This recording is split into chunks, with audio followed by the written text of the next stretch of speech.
গাজীনগরের হত্যাকারীদেরকে যদি গ্রেফতার না করা হয়, সুনামগঞ্জের ওলামায়ে কেরাম ঐক্যবদ্ধ হবেন, যে কর্মসূচি পালন করবেন সুনামগঞ্জ তথা সিলেট বিভাগকে অচল করার ক্ষমতা আমাদের আছে।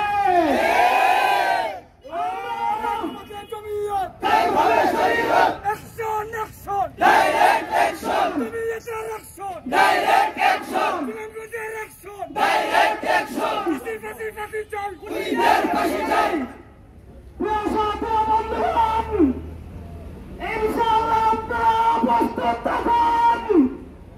যদি গ্রেফতার না করা হয় খুনিদেরকে, কঠোর কর্মসূচি আসতে পারে। আমাদের নেতৃবৃন্দ কঠোর কর্মসূচি দেবেন।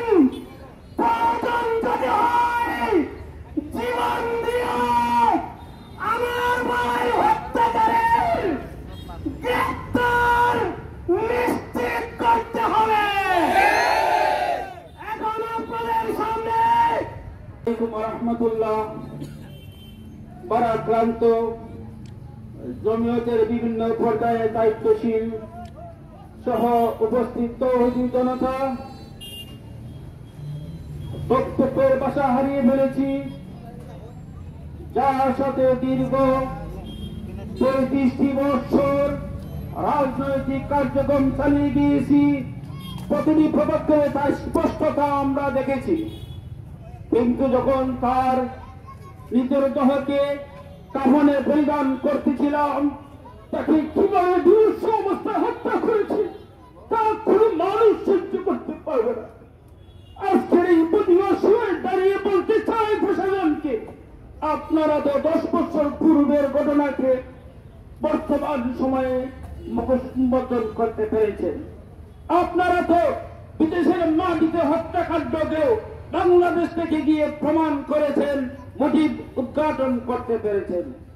দুঃখজনক হলেও সত্য, আজকে 5 দিন হয়ে গেল, এ পর্যন্ত আপনারা আপনাদের আওতায় নিয়ে আসেননি খুনিদেরকে। দিনার রাস্তা পয়েন্টে পুলিশ ছিল, ওই পুরুষকে লক্ষ্য করেও সাথে সাথেই খুনিদেরকে গ্রেফতার করা সম্ভব ছিল যদি আপনাদের আন্তরিকতা থাকতো। কিন্তু আপনাদের আচরণে আমরা বুঝতে পারছি আপনাদের মধ্যে সেই আন্তরিকতা নাই। যদি না পারেন তাহলে সুনামগঞ্জবাসী আইন তাদের হাতে নিতে প্রস্তুত হবে। সর্বশেষ আপনাদের প্রতি উদাহরণ আহ্বান জানিয়ে বলতে চাই, অতি দ্রুত সময়ের মধ্যে খুনি এবং তার সাথে সংশ্লিষ্ট সবাইকে আইনের আওতায় নিয়ে এসে ফাঁসি কার্যকর করুন। উপস্থিতি, আমি আপনাদের সামনে আমার পূর্বের বক্তৃতা যারা করেছেন, এক দফা এক দাবি বিচার চাই, বিচার চাই বলেন, এক দফা এক দাবি বিচার চাই, বিচার চাই। সুপ্রিয় উপস্থিতি, এখন বক্তব্যের অবকাশ রাখে না। আমরা যার বেদনায় ব্যথিত হয়ে আমরা আপনাদের সামনে রাজপথে দাঁড়িয়েছি, উনি হযরত শাহে গাজীনগরী মধুবনী মক্কি শাহে গাজীনগরীর প্রিয়জন, আস্থাভাজন এবং ছোট থেকেই ওনাকে লালন পালন করেছেন। ওনার আম্মা আপা মারা যাওয়ার পরে একমাত্র শাহে গাজীনগরী রহমতুল্লাহ আলাইহি ওনার অভিভাবক ছিলেন। সেজন্য আমি গাজীনগরী রাহিমাহুল্লাহ তাআলার এই আস্থার পথিক হযরত মাওলানা মুশতাক গাজীনগরী শহীদ রাহিমাহুল্লাহ তাআলা, ওনার উদ্দেশ্যে আমরা আজকে জেলা জমিয়তের পক্ষ থেকে আমাদের মুরব্বীরা, নেতৃবৃন্দরা নির্দেশ দিয়েছেন, প্রত্যেকটি উপজেলায় আপনার বিক্ষোভ এবং সমাবেশ মিছিল হয়েছে, প্রতিবাদ মিছিল হয়েছে। আমি আপনাদের উদ্দেশ্যে একটি কথা বলবো, আমাদের আজকে এই রাজপথে দাঁড়িয়ে শেষ নয়। আমরা যতক্ষণ পর্যন্ত মুশতাক গাজীনগরীর সাথে দুষ্কৃতিকারী যারা হত্যাকাণ্ডে জড়িত তাদেরকে আইনের আওতায় এনে বিচার বাস্তবায়ন আমরা দেখতে পারবো না, ততক্ষণ পর্যন্ত আমরা রাজপথ ছাড়ব না ইনশাআল্লাহ। সুপ্রিয় উপস্থিতি,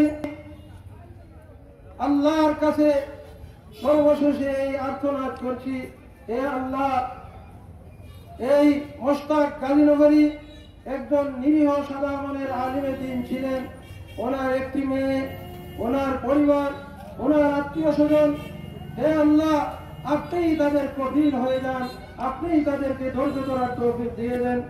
আমরা সর্বশেষে এখন থেকে আমরা আশা করব, আমরা যে যেখানেই আসি আমরা তাদের পরিবারের সাথে এবং তাদের সাথে সমবেদনা জ্ঞাপন করব, যে যেভাবে পারি আমরা তাদের সাথে সুসম্পর্ক রাখবো। পরিশেষে আমি আপনাদের উদ্দেশ্যে কথাই বলবো, আমাদের মুরব্বীরা আগামী দিনে যে নির্দেশ দিবেন সেই নির্দেশের জন্য আমরা প্রস্তুত থাকবো ইনশাআল্লাহ। আর যে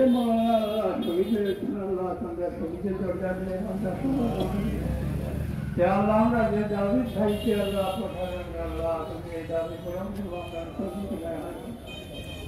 আল্লাহ আমরা সকল দুর্যোগ বা শক্তি ইয়ার আমার রাহিমিন ইয়া কামাল আকরামিন আমরা হক করতে থাকবো তৌফিক দান করুন ইয়া আল্লাহ এই মওলানা আল্লাহ কবুল আর আল্লাহ তুমি দিয়া জান্নাত বানানো ইয়া আল্লাহ আমরা সকলের আশা করুন ربنا تقبل منا انك انت السميع العليم وتب علينا يا مولانا انك انت التواب الرحيم آمين وحق لا اله الا الله.